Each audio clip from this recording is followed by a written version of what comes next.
अंतरिक्ष के क्षेत्र में एक और बड़ा कदम बढ़ाते हुए रविवार को इसरो ने डीआरडीओ और वायुसेना के साथ अपने रीयूजेबल लॉन्च व्हीकल का ऑटोनॉमस लैंडिंग परीक्षण किया। यह सफलता कर्नाटक के चित्रदुर्ग में डीआरडीओ के एरोनॉटिकल टेस्ट रेंज पर हासिल हुई। इसके मायने ये हैं कि इसरो अब उस काबिलियत को हासिल करने के लिए बढ़ चला है जो अब तक अमेरिका और एलन मस्क की कंपनी स्पेस एक्स के पास है।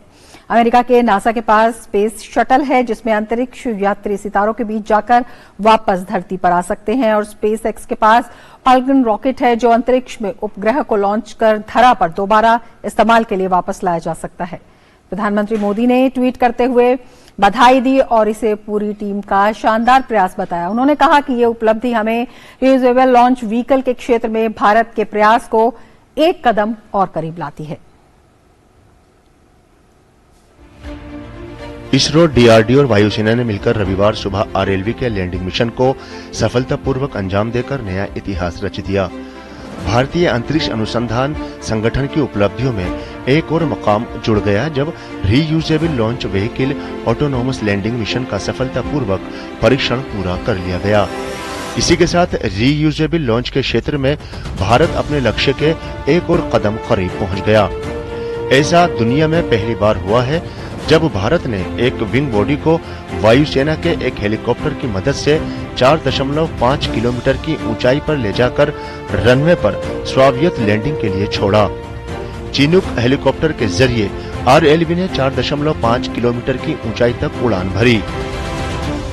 तय मापदंडों तक पहुंचने के बाद मिशन प्रबंधन कंप्यूटर की कमान के आधार पर आरएलवी को बीच हवा में 4.6 किलोमीटर के क्षितिज दूरी से छोड़ा गया। परीक्षण के दौरान वैज्ञानिकों ने आरएलवी की स्थिति, वेग, ऊंचाई समेत 10 मापदंडों पर नजर रखी, जिसके बाद आरएलवी को छोड़ा गया।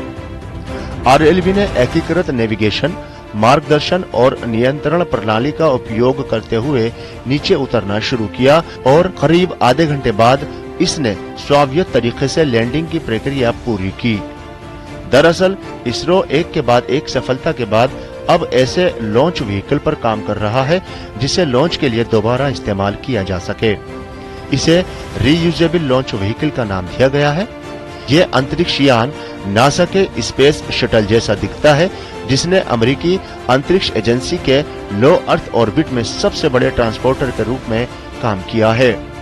इसरो के इस लॉन्च व्हीकल का इस्तेमाल न केवल उपग्रहों के बल्कि अंतरिक्ष यात्रियों को भी निकट भविष्य में अंतरिक्ष में लॉन्च करने के लिए किया जा सकेगा।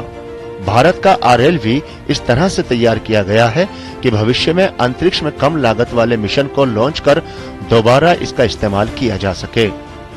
आरएलवी की सफलता भविष्य में समय के साथ साथ लागत को भी कम करने में मदद करेगा।